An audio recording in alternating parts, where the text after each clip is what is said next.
fellow citizens, our way of life, our very freedom came under attack in a series of deliberate and deadly terrorist acts.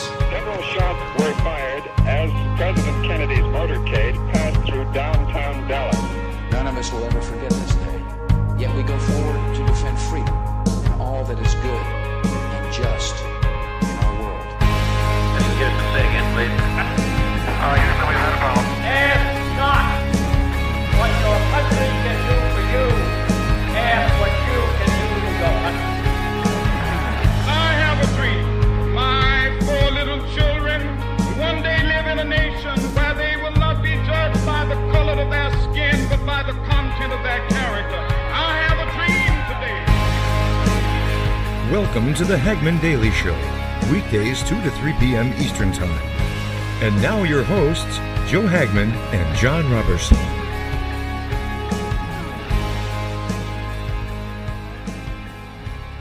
Hello and welcome to this Tuesday, January 23rd, 2018 edition of the Hagmann Daily Show. Joe Hagmann here along with Jon Robberson, and we got a whole lot to get into today as there is so much going on in the news that is very interesting. It is some of it shocking even, and we're going to break down a lot of what we are seeing in the mainstream media, some of what we're seeing in the media, and a lot of what we're not seeing in the media that is very important. And we're going to go over this in a number of topics, starting with these text messages that have come out. You know, we're still talking about release the memo. We're still looking at these missing text messages, and we have so much news on the text messages also that we're missing, as well as those that have been read. And one article from the Daily Caller is as follows. In jaw-dropping text, Peter Strzok expressed concern about joining the Mueller team. The FBI's top agent on the Trump-Russia investigation sent a text message last year that one of the top Republican senators suggests he saw no evidence of Trump campaign collusion. The text message sent by Strzok is jaw-dropping, according to Senator Ron Johnson. What does the text message say? Strzok wrote, "You and I both know the odds are nothing. If I thought it was likely, there'd be no question. I hesitate in part because of my gut sense and concern that there's no big there there." This was sent just 2 days after Robert Mueller's appointment was made on May 17th, 2017. This was sent on May 19th, 2017. So that is one of the biggest anti-Trump FBI agents at the top level of the FBI, saying he doesn't even believe that there's any way to pursue a Russia collusion investigation because there's nothing there. But that's the least of the information that are in these text messages. And we've already reported of the 5 months of the missing text messages that the FBI says that they don't know what happened. There was an internal glitch, and it erased a period from December until May, until right after the special counsel Robert Mueller was appointed.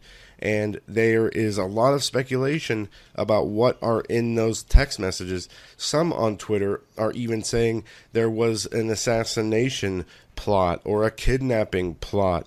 We don't know. This is speculation. The text message are missing, but this is what other people are hinting to. Now, what do we know that were in those text messages? There are reports that there are text messages that say there was some kind of secret society within the FBI and the DOJ. And I want to play this clip back from The View, which aired on January 3rd, 2018. And this is Whoopi Goldberg and the fine ladies from The View and their opinion on the deep state. Let's take a listen. The current guy in the White House and his son have been tweeting about the so-called deep state, which is a conspiracy theory that government employees loyal to Obama and Hillary are working behind the scenes to derail his presidency. Well, now, does this seem a little odd? I mean, it's been around a long time, this theory of the deep state. But this, I mean, based on what the Oxford Dictionary says, which is, you know, it's a body of people, typically influential members of government agencies or the military, believed to be involved with the secret manipulation or control of government policy. Yeah. Is this One like would think Scandal? if this was real, if this was real, do you think he'd still be a sitting president right now? Isn't he saying saying that it's on Twitter. Isn't this on Twitter where he says that Trump? It's everywhere. That they're on Twitter. He's saying that they're telling him who to follow on Twitter. So like Ellen DeGeneres is in here somewhere. That they're telling. All right, we don't have to listen to the rest of that. Them, gibbering on and on, carrying on. But what was important there is that they go on to continue to ridicule those who believe in the deep state, and they even bring out statistics that say that there's a majority of people, Democrats and Republicans, about 45% alike, that believe in a deep state, and 51% of independents. But Whoopi Goldberg was mocking the possibility that there is a group of people that are inside the government at the top levels of the FBI and the DOJ and inside the Obama administration that basically weaponized the surveillance courts and committed treason and sedition against a presidential candidate and an active president. And we have information that, and we're going to listen to Trey Gowdy and another member of the House Judiciary Committee talk about exactly what it is they found in these text messages. And we're going to listen to remember what Whoopi Goldberg said. Is there a deep state? This is a conspiracy theory. But this is what was said on Fox News last night. Congressman Gowdy, do you want to expound on the secret society idea? Sure, I wish I could. I wish I'd been the one who either sent that text or received it. You have this insurance policy in the spring of 2016, and then the day after the election, the day after what they really, really didn't want to have happen, there's a text exchange between these two FBI agents, these two supposed to be objective, fact-centric FBI agents saying, perhaps this is the first meeting of the secret society. So, of course, I'm going to want to know what secret society are you talking about, because you're supposed to be investigating objectively the person who just won the Electoral College. So, yeah, I'm going to want to know. Congressman Gowdy, in terms of that glitch of the missing text messages, those months, are you going to subpoena the phone companies to get those text messages?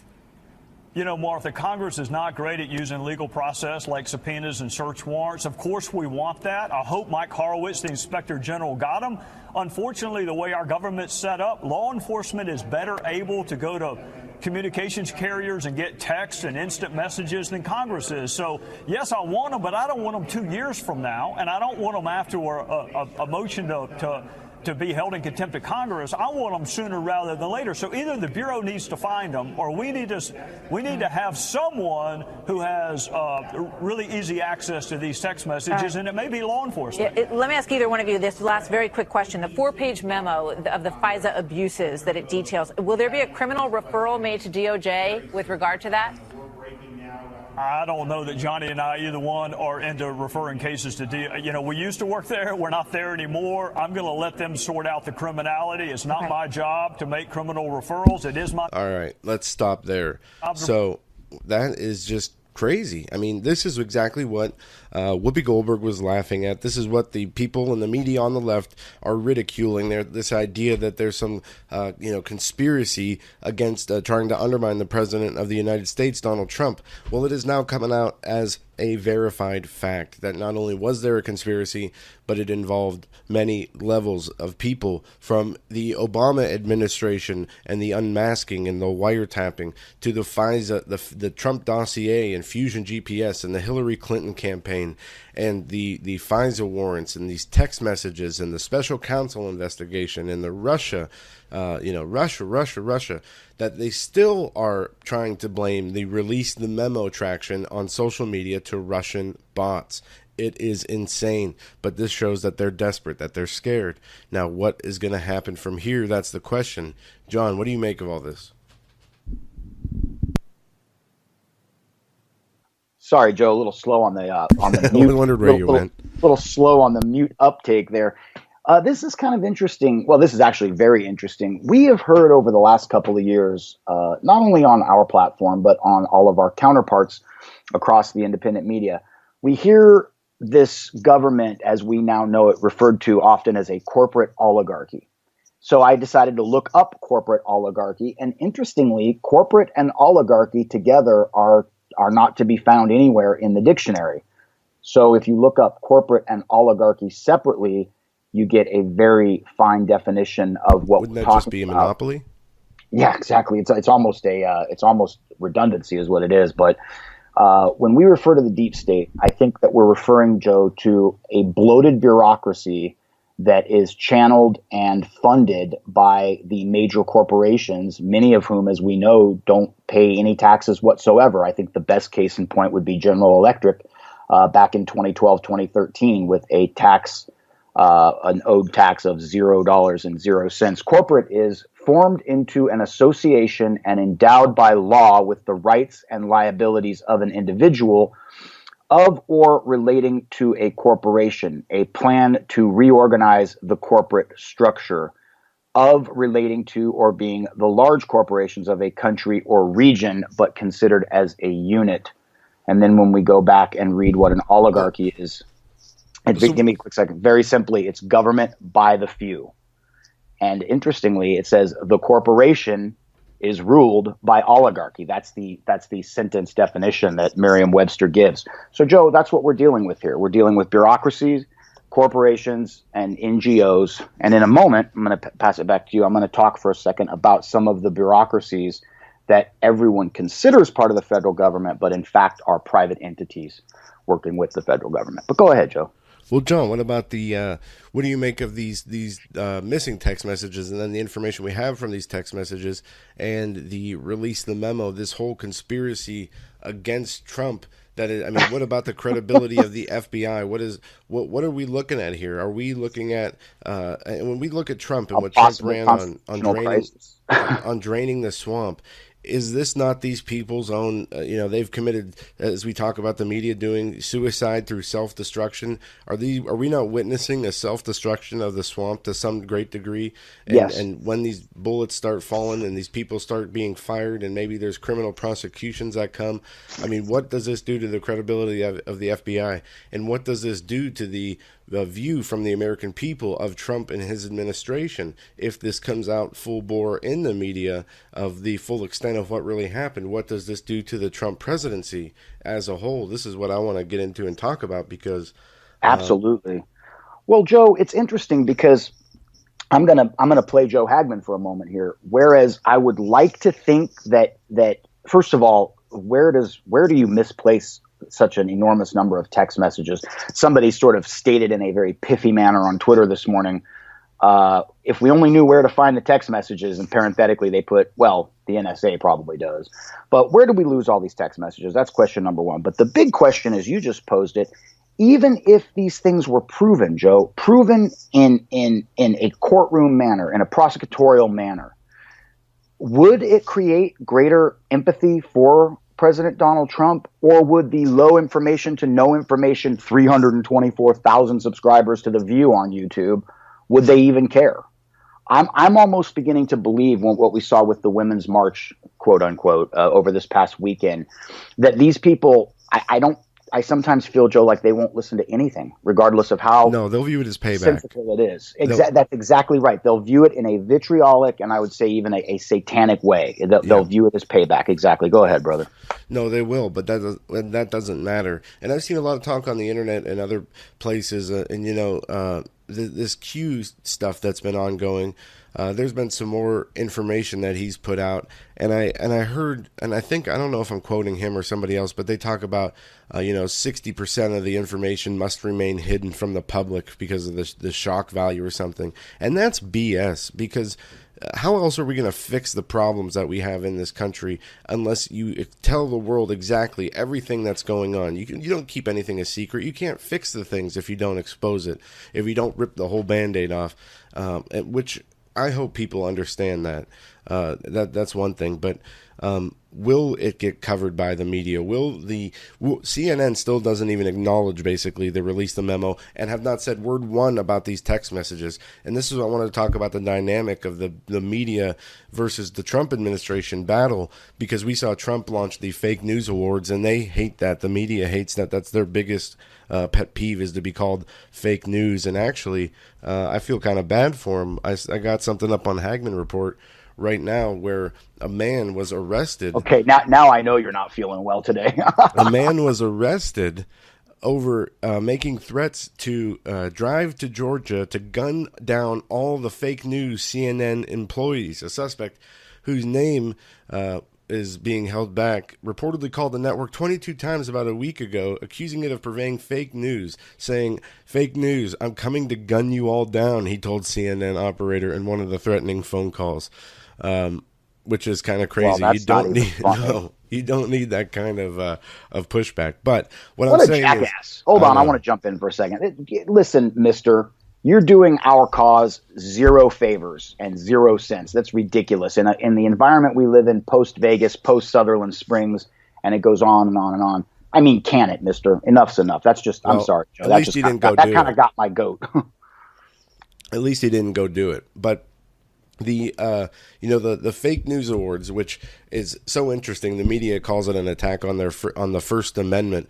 But Trump did not make anything up. Trump did not accuse them of anything. All he did was take their own examples of their own lies, of their own manipulation, of their own deception, and put it in some kind of organized fashion and showed it back to the world within the right context.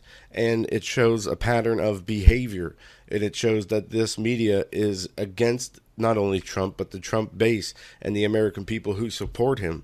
So we see, basically these battle lines are drawn. But the media, took much offense to that, to being shown for the hypocrites that they are. So now CNN is, ignoring the important, bombshell information of these text messages and what's in this memo, and trying to do damage control over it. What they're taking on instead is a story about some porn star who may or may not have been paid off by a Trump lawyer, and how America needs to accept amnesty for illegal immigration. That's all they've been talking about. And while the rest of the world continues to spin in reality and live in reality, we see, this bombshell story after bombshell story of, epic proportions, where the Gateway Pundit, thousands of Newstalk page text messages reference secret society within DOJ, FBI working against Trump. And I have to ask the question, these people still have their jobs inside these organizations. And at what point do they get fired? And at what point is this considered sedition or treason? And will we see charges like that brought down? It sounds extreme, but people need to be made an example of. And not to be a broken record, but where is the Attorney General in all of this? Why are you and I spending between 5 and 20 hours a week, give or take, talking about this stuff? Where is, I'm sorry, I know we talk about this all the time, but Joe, where is Jeff Sessions? Where is he? Is he fishing? Is he golfing? Where is the man? Let's talk about Jeff Sessions, because there's some stuff going on with him. The news that's been going on CNN, the only news about Jeff Sessions is Jeff Sessions is questioned for hours in Russia inquiry, which is, this is what's been going on. But Sessions also issued a statement talking about the missing text messages, saying that there is no rock that will be left unturned. They will find the text messages and they will dig to the ends of the earth to find them, basically, is what he said.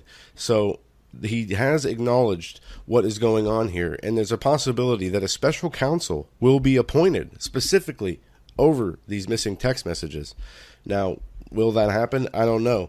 But I feel the left is in a panic. They are in a panic. All they're talking about and promoting is the Women's March. De Blasio, the mayor of New York City, the progressive king of the world, called the Women's March the most important civil rights march in human history the other day. Can you believe this? Look, you know what? This is one of those terrible times where it's so not funny as to be somewhat funny. Look, give me a break. I referenced this yesterday. De Blasio, you, sir, are doing an enormous disservice to the men and women, most of whom are still alive today, Joe, who got smashed in the back of the head, got milkshakes and plates of eggs dumped on their heads, or took a bite in the butt from one of Bull Connor's dogs. That's ridiculous. And de Blasio, you know what? De Blasio needs to go. Savage made this interesting comment the other day. He said, I don't know any New Yorkers that actually like de Blasio. So where do all of his votes come from? Yeah, and he just won another term recently, so they have him for another 4 years. Here is a piece from Newsbusters, and then I want to go back to Hagmann Report to talk about a piece from Peter Chauka, who's going to be on with us in hour 3 on the Hagmann Report tonight to talk about this and some other things. He's going to give us his opinion and take on everything that we have going on in the news, and I had a conversation with him earlier. and we had to get off the phone because I had to come on the air and do this show. But we got into a good conversation in the short time we had, so it's going to be a lot of fun tonight. This from Newsbusters. Networks censor revelation FBI lost 400 texts from 2 shady anti-Trump officials.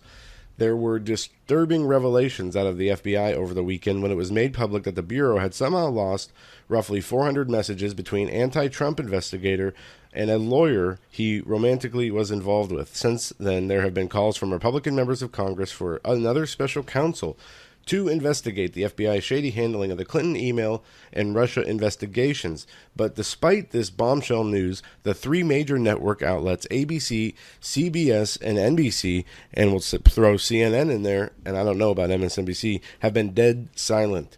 During their Monday evening broadcast, there was not a single second dedicated to bringing up this highly damaging development. Instead of reporting on the FBI, ABC's World News Tonight gushed about the Super Bowl. And I got another, on a side note, John, the Super Bowl rejected a veteran ad that was purchased to ask everybody to stand for the national anthem. But we'll get into that in a minute. Oh, my goodness. I'm going to have a full-blown meltdown on this show today. Go ahead. But, Fox News obtained a statement from Attorney General Jeff Sessions confirming that 2 FBI officials have sent more than 50,000 text messages over a 2-year period. That, according to Chief Intelligence Correspondent Catherine Heritage, the Justice Department internal watchdog, the Inspector General, is now investigating whether the missing records can be recovered and whether their disappearance was deliberate. And there's a sound clip we don't have to play, but you can go to Newsbusters to listen to, and it goes over again what we opened up with on the show about these messages and about the missing messages, which brings me to a point I brought up earlier, John, the credibility of the FBI. Are they done? I mean, I know this is only a few FBI agents at the very top, but from Comey to McCabe to Strzok to Mueller, who was the head of the FBI for 10 years himself, and on and on and on. Can we ever trust the FBI again? I say no. I say they're done. Well, two things. First of all, I'll do the quickest one first. Again, I don't mean to belabor the point, but how do you lose 400 text messages? Once it flies, it's under the purview of Verizon or AT&T or any of the other carriers. And many of our friends and colleagues would argue that it's forever under the purview of the NSA as well. So the idea that these text messages are missing, sort of like the infamous Nixon tapes, the missing time that really kind of sparked the whole Watergate thing and touched a match to that fuse. They're not missing. They are somewhere. We just don't know where. Now, again, going back to Jeff Sessions, the Attorney General of the United States has the subpoena power to get those text messages one way or another. He's the Attorney General. He's considered the top cop of the country. So that's number one. Number two, the FBI's credibility. Joe, I think the FBI has been taking one black eye after another for those who pay attention, going all the way back to the missteps of the HRTs, the hostage rescue teams at Ruby Ridge and then subsequently Waco. There's all these crazy questions surrounding what really happened at the Murrah building in Oklahoma City, and the list goes on. And of course, in a post 9/11 world, we've had numerous reports, many of which have been amplified and reported by the Hagmann Report, where the FBI basically runs these massive entrapment stings, and they grab some recent immigrant, quote unquote, and sort of fix them up, set them up. Hey, you're really angry at Americans, aren't you? The great Satan. Wouldn't you like to bomb Times Square? In fact, here's a bomb. You should go do it. And then they make an arrest, and it's with great fanfare and ballyhoo that the FBI thwarted yet another terrorist plot. So the FBI, at least in my opinion, has been on the rocks for a while. But this, Joe, could be the last needle, the last cut of the death by 1,000 cuts, if you will. Because this is a situation where it would now appear, if we can take what the congressional reps were saying to Martha McCallum this morning at face value, we could, in fact, over the next few days, find out that there is a sub rosa anti-Trump contingent within the FBI. And Joe, if that hits mainstream, if the average Fox News head gets their mind around that, that's going to be huge. Yeah, it will be. And, we're going to obviously continue to press forward while looking into all this information that's coming out. And when the time comes, we're going to need the help of the listeners out there to force it out in the mainstream media. And just to let you know, there are many ways you can, get out there and try to, there's auto email sites where, let me see where I did yesterday. I sent an email asking to release the memo, to have our representatives in the House and Senate and to the White House to release the memo. And I don't know where that's... yeah, you kind of handed that reporter her backside in that email, but go ahead. Well, no. This was a different email. This was an auto email to the White House and your senators, asking them to take up the issue of releasing the memo. And there are sites that you can find to do that, and then you get auto responses back saying that they received your message and they're considering what you sent them to talk about or to under advisement. But people can do that. But when the time comes, when this information does come out, we're going to need all the people in the country to force this into their local and national news organizations, because I don't think they're going to cover it willingly. But the only way the FBI can regain credibility is if they had a cleaning of house, a corruption sweep inside the FBI, and then they did it in a very public fashion with press conferences announcing, their commitment to restoring the integrity of the organization. Otherwise, I say all hope is lost forever. And that's unfortunate for so many FBI agents that are good people and do good work. But their bosses are ruining the image of the FBI, involved in a plot to overthrow an elected president of the United States, something that people make movies about, the spy novel thrillers. It's insanity. And then you have a media that's complicit in this plot as well. I think Whoopi Goldberg's actually slated to star in that film, if I'm not mistaken. I think she signed on at some point last year. But seriously, back to Sessions quickly. Joe, look, I'm not trying to pick on the guy. And I think, by the way, we've been very generous to Attorney General Jeff Sessions on our 3 programs every day. We haven't besmirched the guy. Maybe we've poked a little tongue-in-cheek fun at him. But I think we've been we've maintained an equilibrium when it comes to this Attorney General. But Joe, does he not know? Does he not have advisors around him or friends or family that can sit him down and say, with all due respect, sir, you are going to go down in history as one of the most impotent and perhaps incompetent attorney generals in modern history? I mean, this is a situation where it's like, listen, Jeff Sessions, I don't care what your situation is. Even if on the far end of wackadoodle speculation, somebody's got the goods on him, so to speak, which is how I believe much of DC runs, frankly. But let's say somebody's really got the goods on him. He's in a conundrum where even if that were the case, this is happening on his watch. It's happening with his team. People often think of the DOJ, the Attorney General, and the FBI all in the same sentence, certainly going back to who was the first person J. Edgar Hoover called, at least publicly after John Kennedy was assassinated? Robert Kennedy, the Attorney General of the United States. First phone call on record that the director of the FBI made. So we're talking peanut butter and jelly here. These all go together hand in glove. So where is Sessions? Doesn't he have a responsibility to his title and to the rest of us at this point, Joe? Well, absolutely, and this is why we need a bulldog in the seat of the Attorney General. And there's a big difference when we see political scandals come forward between what you know and what you can prove in speculation and what is verifiable fact and actionable evidence. And here we have actionable evidence, and we don't see. I mean, if this Attorney General should be calling press conferences, he should be livid and saying as much and conveying as much to the American public. We should be seeing a lot more of him. There should be subpoenas flying around like an avalanche. And that would force this into the mainstream media. The CNNs, the MSNBCs would have to cover it. But for whatever reason, we see statements being released, through publications and whatnot.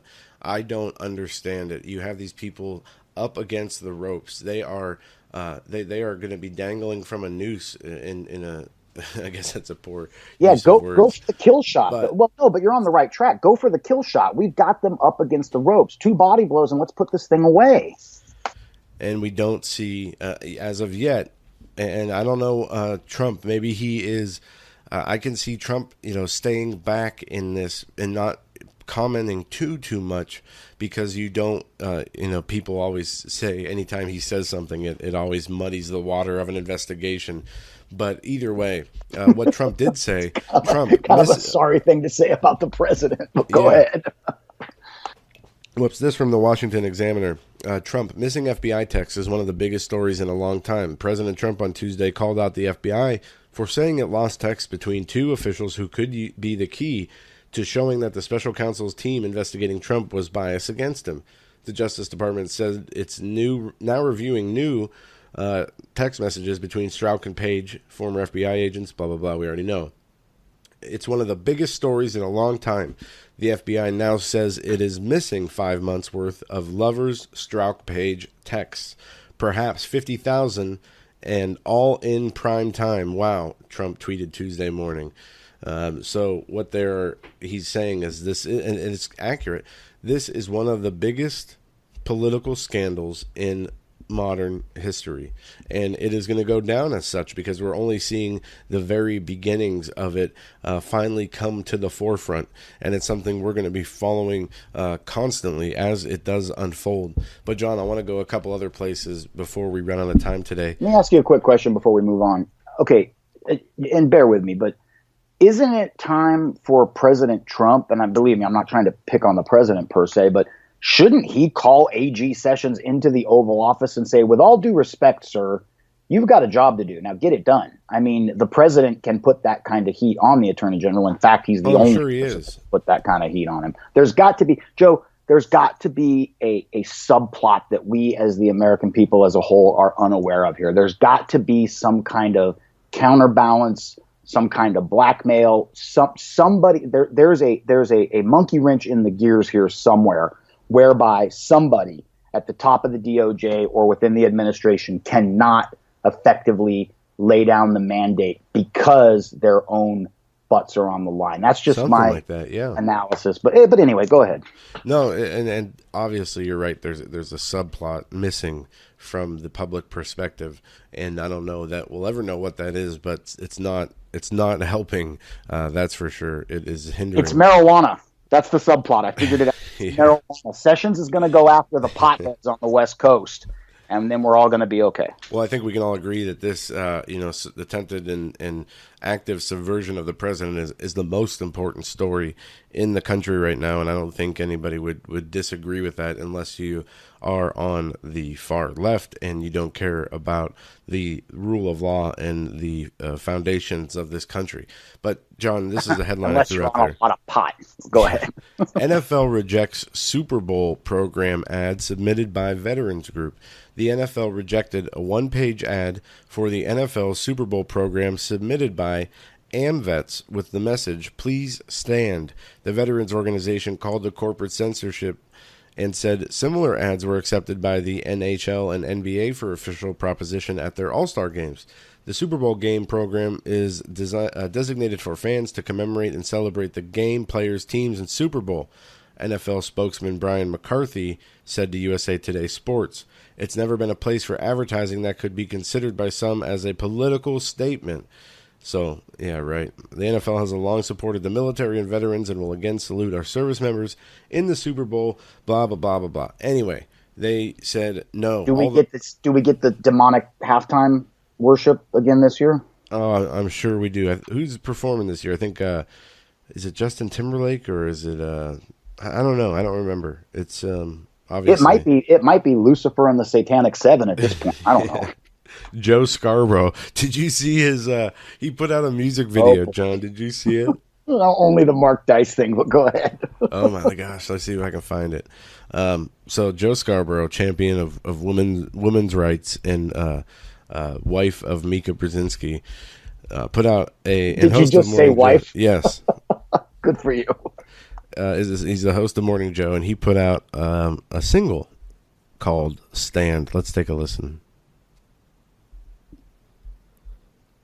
And once in your life, oh yeah, there we go. You may get the chance to say, John, I'm sending it your way. Words like deep within your heart that change the outcome of a day. once in your life. You may dare hold out your hand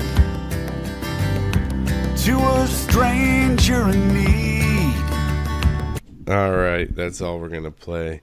Of that, it is called "Stand" by Joe Scarborough. I love he's rocking on the Vimeo. He's rocking the Vox amp and the Sunday best footwear, if you will, minus dedicated socks. to the women of the Women's March, according to de Blasio, Joe. The most important civil rights movement in history.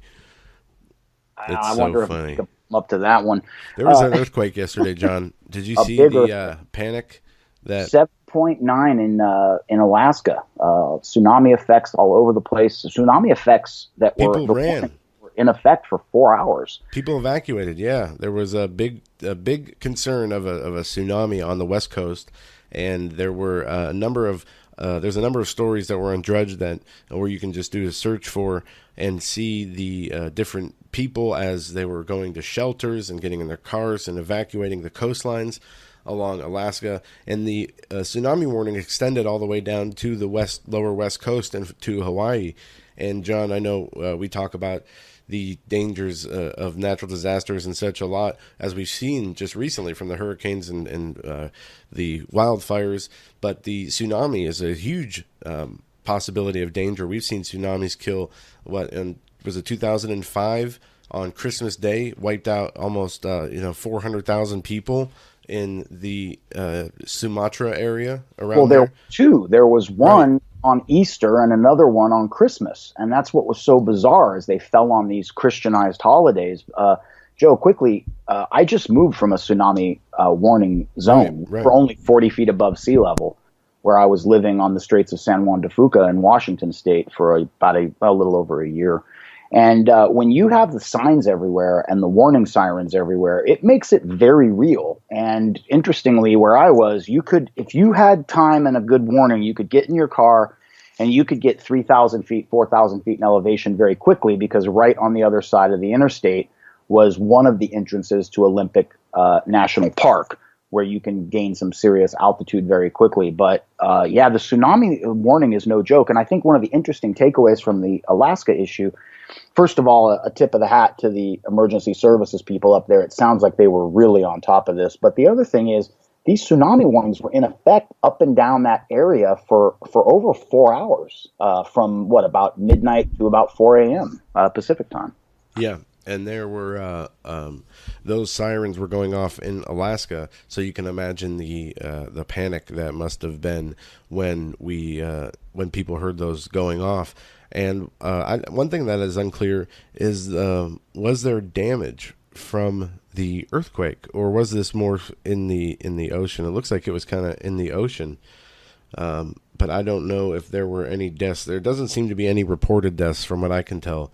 It looks like it was a oceanic event more so than anything else.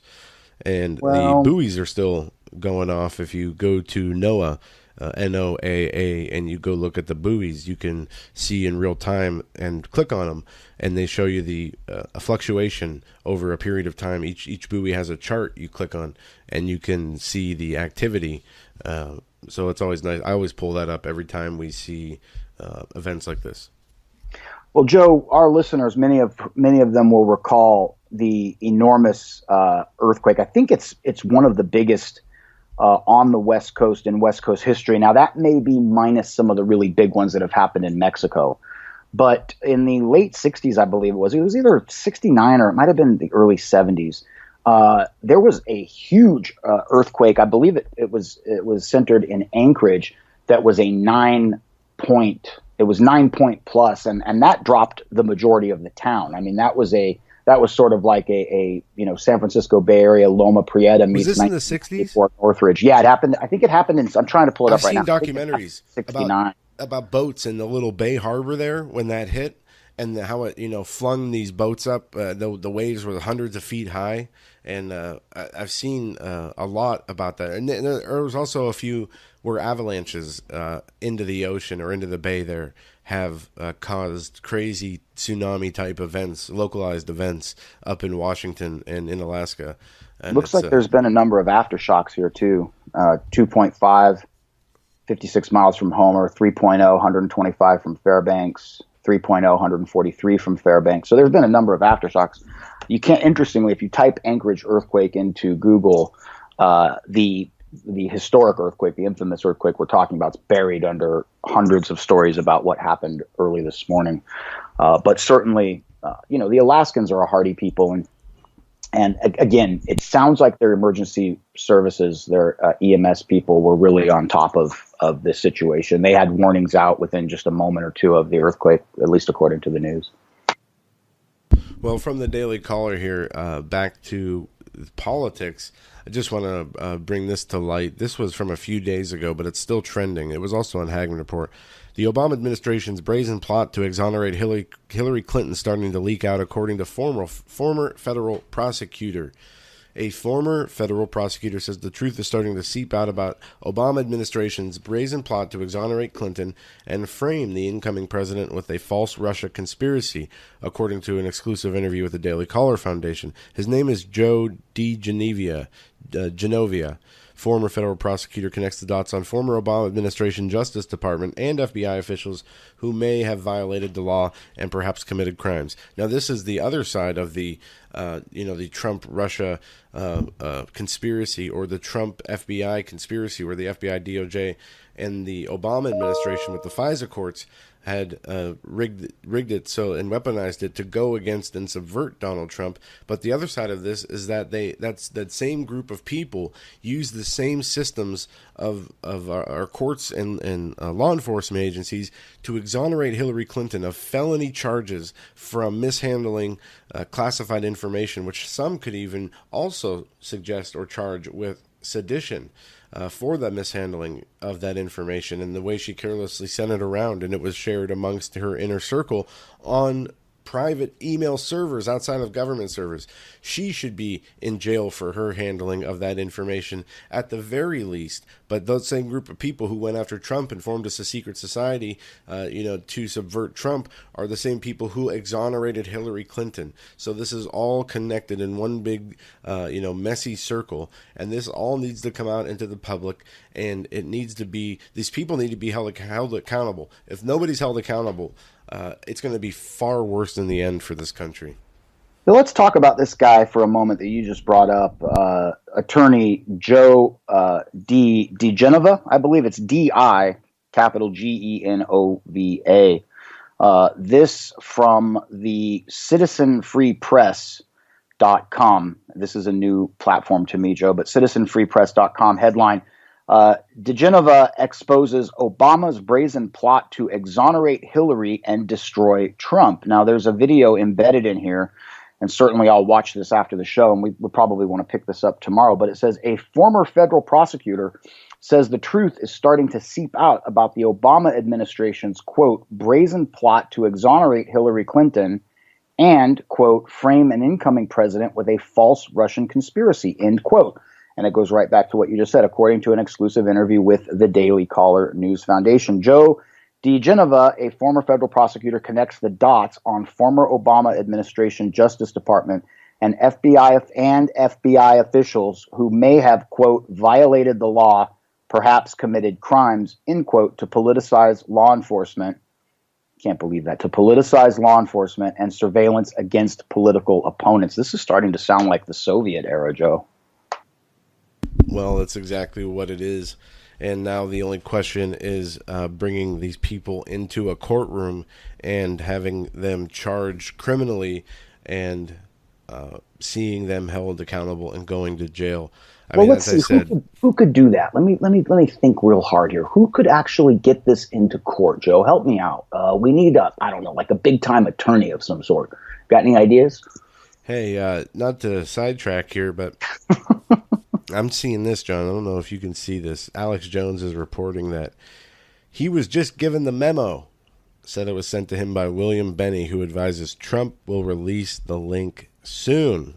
I don't know if it's true or not, Well, it better be true. I mean, no offense to our friends and colleagues at InfoWars, but that's way past clickbait. Some people are ragging on him here. That's a pretty funny joke.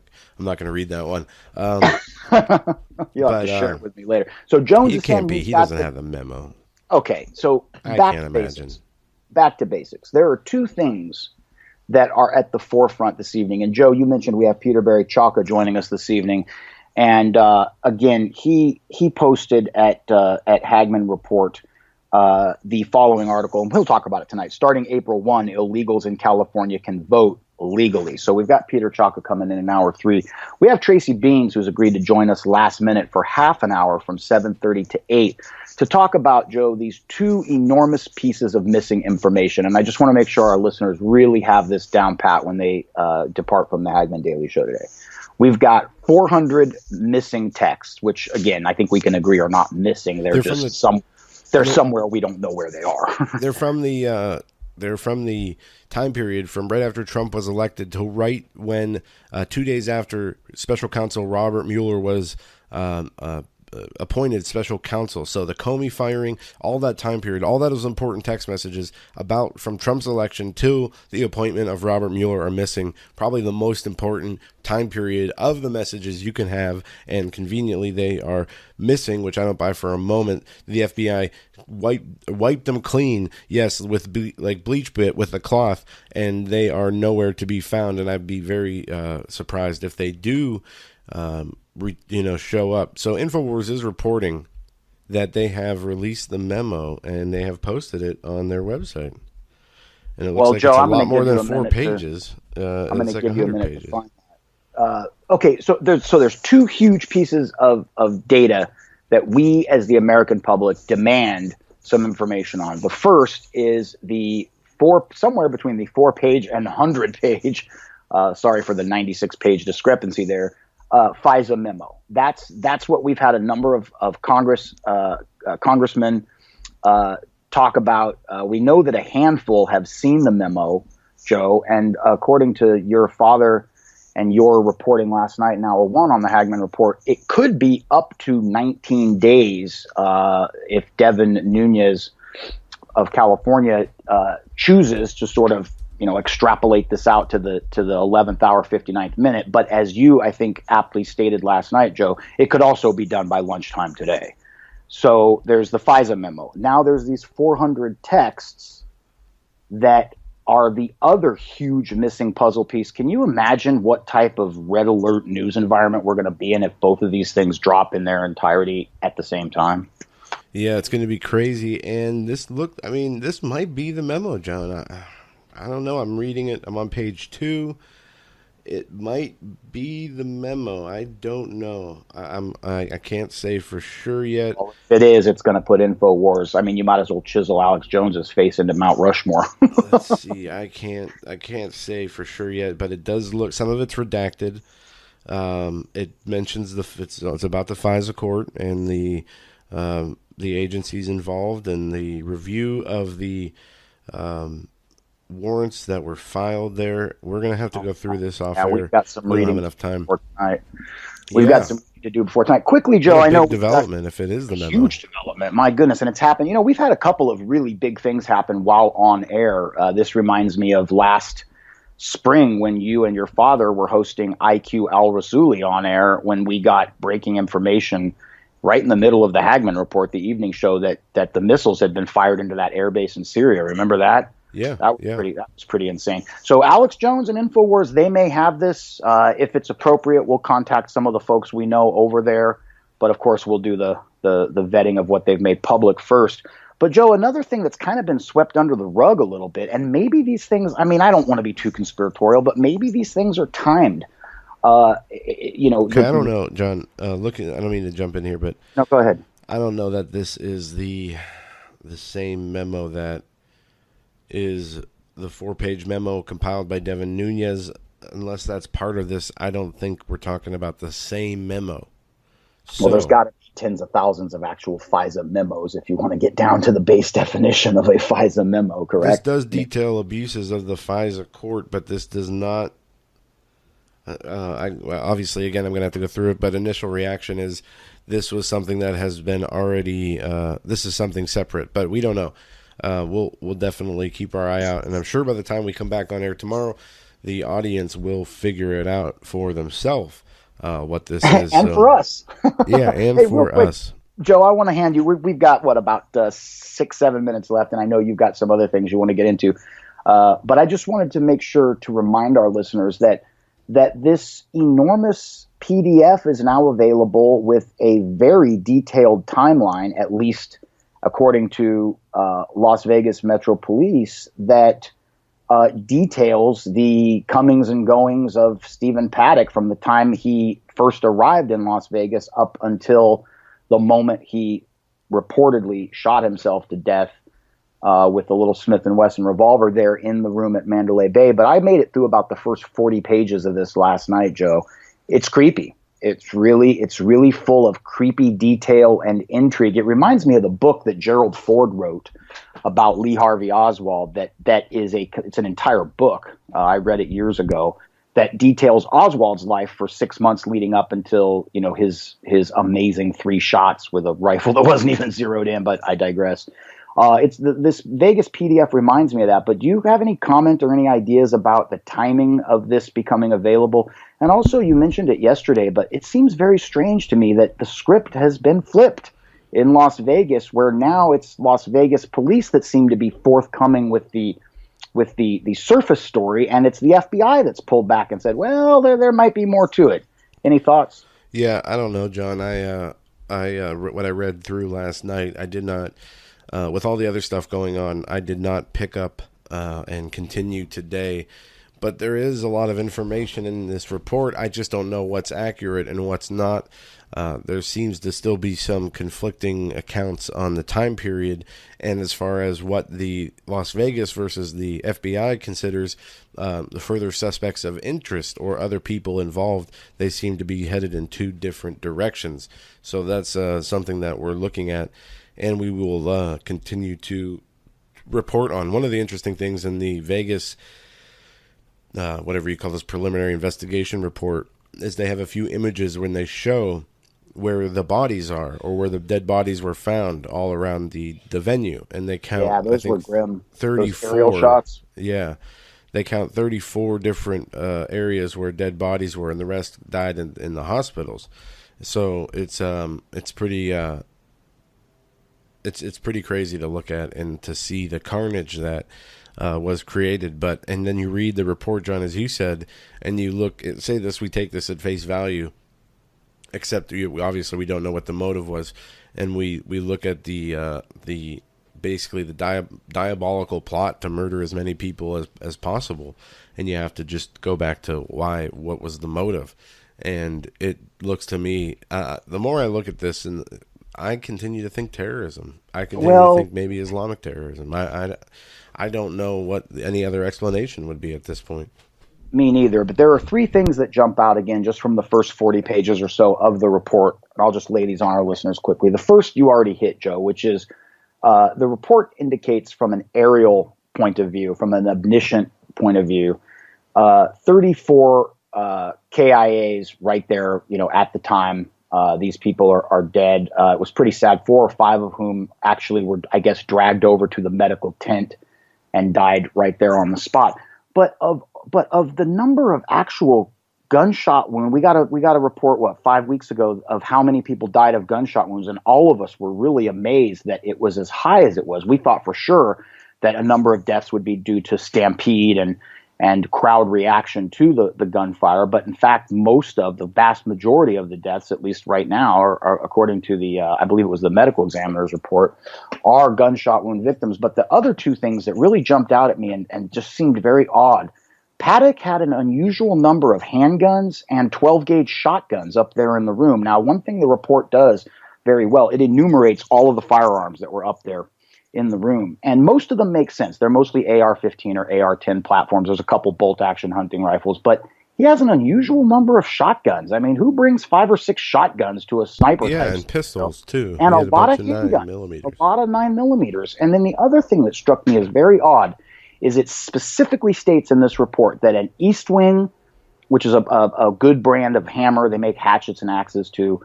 Was found laying next to the suicide corpse of Paddock, and that it was wrapped in fabric. That the head of this maul or this mini sledge was wrapped in fabric. Now, Joe, you and I've done extensive research on this, and we've watched 250-pound men swinging a full 20-pound sledge at hurricane glass, and they can't even break through it. Again, but we don't know exactly what grade or degree of glass are in the Mandalay Bay. We could have a situation where they, maybe they skimped, cheaped out. Yeah. Yep, they may have. And because you talk about a paper towel being wrapped around the sledgehammer, in the pictures and the photos we see from the crime scene, the sledgehammer is open and exposed. There is no sledgehammers. So I wonder if they touched or moved the towel to see what was in there, because I don't remember seeing the sledgehammer wrapped up. I remember seeing the sledgehammer exposed.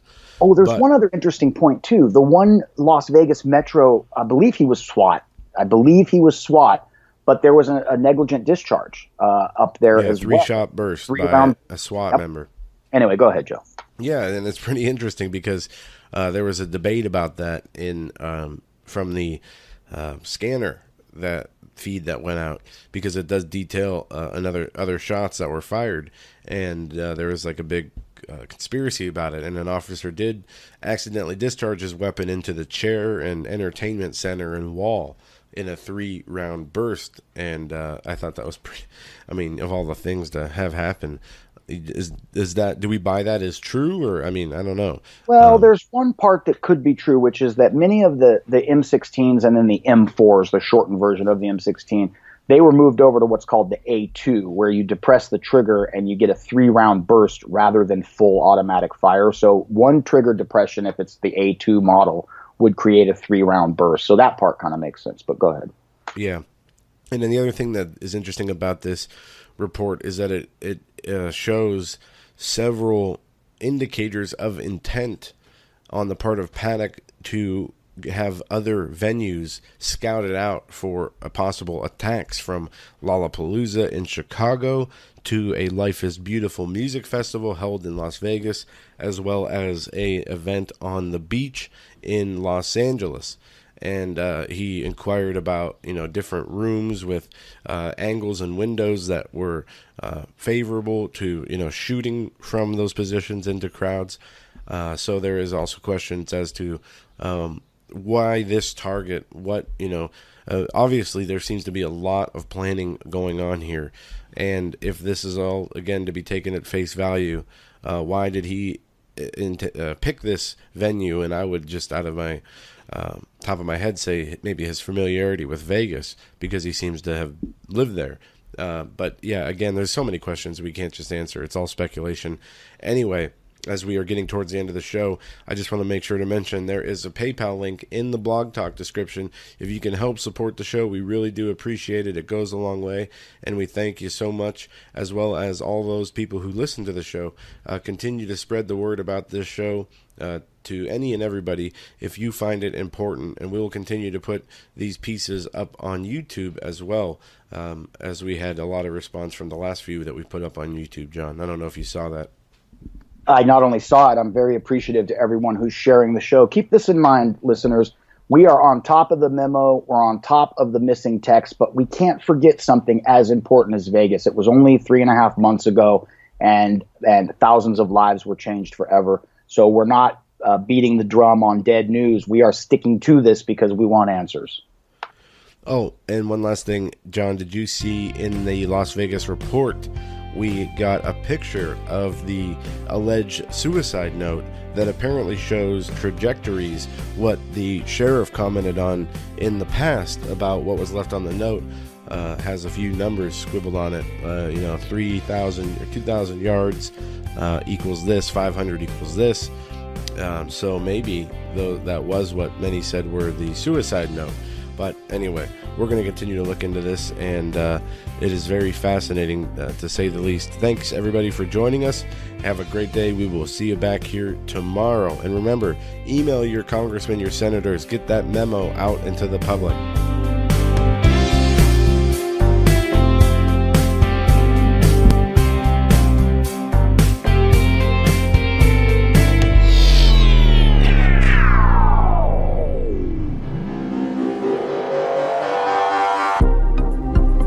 The Hagmann Daily Show is brought to you by the Hagmann Report.